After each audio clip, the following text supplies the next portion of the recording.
Bonjour les amis, j'espère que vous vivez bien ces mois d'hiver.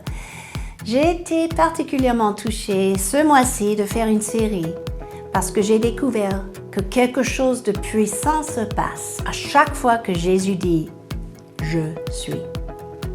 Alors, ça a commencé dans une période assez difficile dans ma vie personnelle où j'ai eu plusieurs rencontres avec le Seigneur. Et lors d'une de ces rencontres, il me pose la même question qu'il a posée à Pierre. Qui dis-tu que je suis? Est-ce que je réalise pleinement dans ma vie qui il est? Quand Jésus dit « je suis », qu'est-ce qui se passe? Vous voyez, Jésus est le même hier, aujourd'hui et éternellement, selon Hébreux 13:8.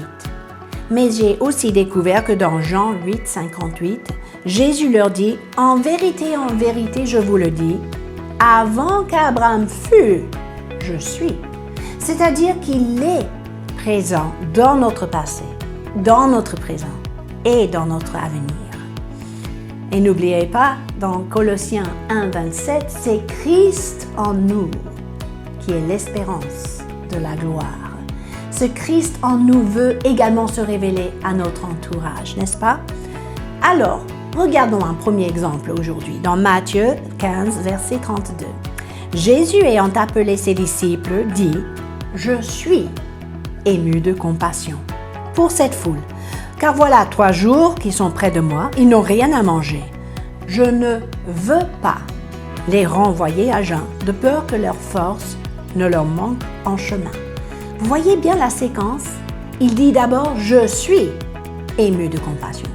Il exprime son cœur, il exprime ses sentiments. Et plus tard, il dit « Je ne veux pas ». Il exprime sa volonté.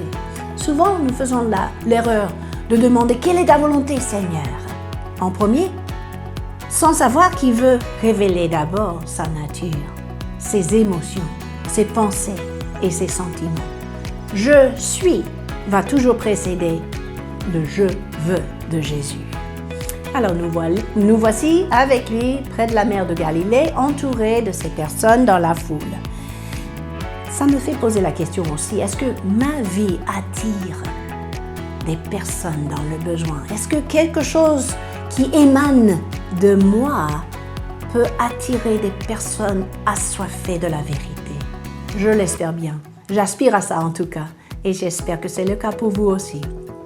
En tout cas, dans ce récit, il répond aux besoins physiques et spirituels de la foule. D'ailleurs, c'est pour cela que nous sommes souvent impliqués dans notre église locale, dans les maraudes du quartier, pour répondre non seulement à des besoins de nourriture, mais aussi des besoins spirituels. C'est beaucoup plus qu'une œuvre humanitaire. C'est pour annoncer l'Évangile et surtout pour révéler le cœur de Jésus. Alors, il dit « Je suis ému de compassion ». Il veut révéler cette compassion, ça on a compris. Mais est-ce qu'on a déjà posé la question, qu'est-ce qui peut cacher ou étouffer cette compassion chez moi? Eh bien, parfois c'est l'endurcissement du cœur, ou l'égocentrisme, ou les préoccupations. On est un peu plus soucieux pour nous-mêmes que pour notre prochain.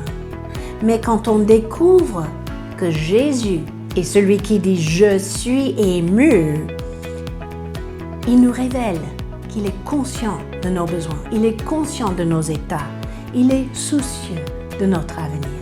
Regardez bien la suite de la phrase. « Voilà 3 jours qu'ils sont près de moi ». Jésus remarque, Jésus observe qui est près de lui, n'est-ce pas? Ensuite, il dit « Ils n'ont rien à manger ». Il est conscient de leurs besoins.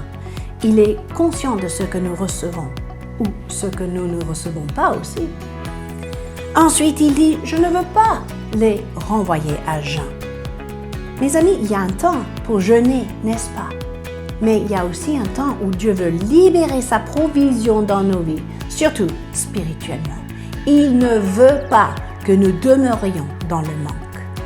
Et finalement, il dit « De peur que les forces ne leur manquent en chemin ». C'est-à-dire qu'il anticipe notre parcours, il anticipe notre avenir et il a tout prévu et tout pourvu. Vous voyez? Quand Jésus dit « Je suis », quelque chose de puissant se passe. Je vous laisse méditer cela et venir à la rencontre du Dieu de la compassion cette semaine. Et pourquoi pas me laisser un petit mot pour me raconter ce que vous vivez dans les commentaires. Sur ce, je vous dis à la semaine prochaine.